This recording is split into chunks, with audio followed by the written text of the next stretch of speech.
എനിക്ക് തൻ്റെ മുഖത്ത് നോക്കുമ്പോൾ ഒരു ബുദ്ധിമുട്ട്. തൻ്റെ മാത്രമല്ല, തന്നെ പോലെ ഇത്തിരി ഭംഗിയുള്ള ഏത് പെമ്പിള്ളേരുടെ മുഖത്ത് നോക്കിയാൽ എനിക്ക് ഈ ബുദ്ധിമുട്ട് അനുഭവപ്പെടാറുണ്ട്. അതൊന്നും മാറ്റാനാണ്. നമുക്ക് ഫ്രണ്ട്സ് ആയാലോ? അതിനെന്തിനാ ഫ്രണ്ട്സ് ആവണേ? ഫ്രണ്ട്സായി പിന്നെ എപ്പോഴും സംസാരിച്ചൂടെ?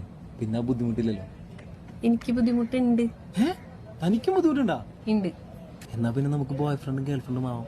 അപ്പോഴും ആ ബുദ്ധിമുട്ട് പോയി കിട്ടുമല്ലോ. അയ്യേട്ടാ, വാലന്റൈൻസ് ഡേ ആയിട്ട് ഇറങ്ങിയേക്കാണല്ലേ? Happy Valentine's day.